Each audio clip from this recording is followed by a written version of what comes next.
Everyone uses it. Everyone needs it. Everyone wants it. You use, want and need it too. But very few talk about it with the affection it deserves. Concrete, the most used substance on the planet, so often misunderstood even by the experts.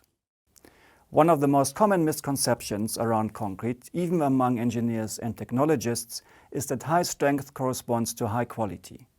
In many cases, this misconception results in excessive use of cement, which unnecessarily increases the costs and reduces the sustainability of concrete.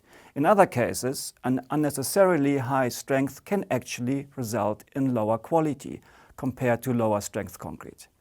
We will briefly introduce the benefits and applications of high-strength concrete and will then discuss some of our research in which it was shown when, how and why higher strength can lead to a deterioration of performance.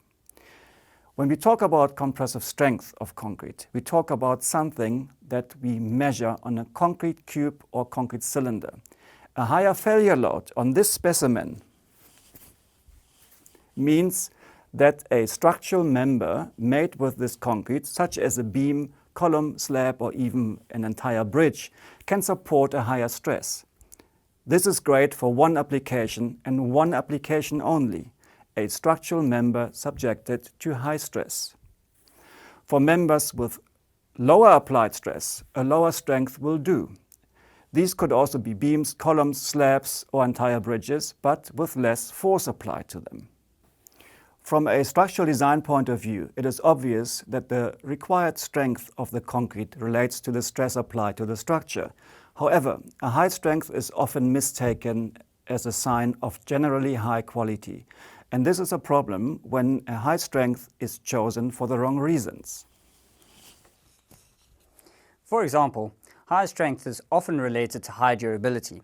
Now there is a certain logic to this because higher strength relates to a denser pore structure and a denser pore structure relates to less ingress of harmful substances into concrete like chlorides, which can cause steel reinforcement corrosion.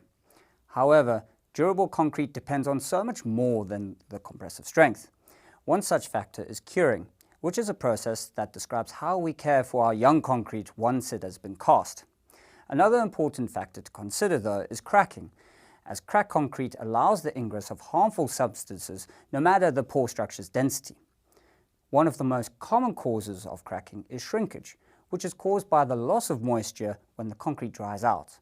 And here it is important to understand that concrete of a higher strength has a higher tendency to crack. And there's a simple reason for this. A high-strength concrete has roughly the same shrinkage strain as a low-strength concrete.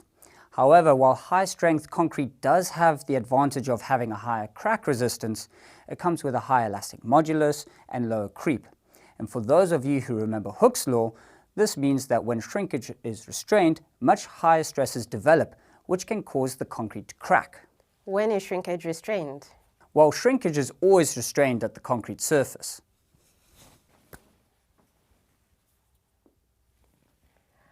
And this higher tendency of high-strength concrete to crack can in fact negatively impair the durability of concrete members, even though the higher strength was supposed to increase durability in the first place.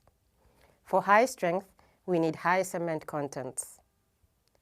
A problem often associated with high cement content is that of high heat development during the hydration reaction between cement and water.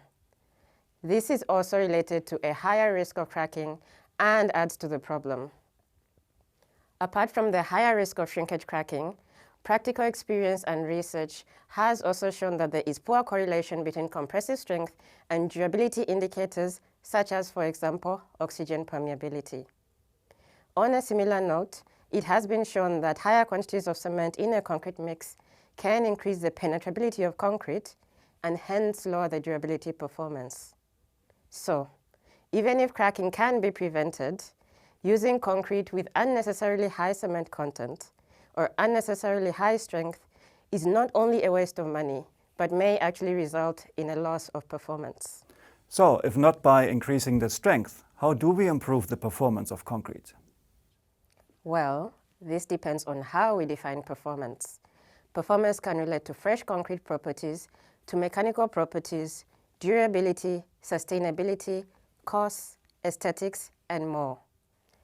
Performance has to be defined and measured for each unique situation. And for many performance requirements, strength is not the right performance indicator. So to recap, after water, concrete is the most widely consumed substance on the planet. As engineers, it is our duty to understand concrete as a material and define performance criteria and quality control procedures appropriately. High-strength concrete is awesome, but only for certain applications. For other applications, we need to better apply our knowledge to contribute to sustainable and durable concrete infrastructure. Thank you for watching.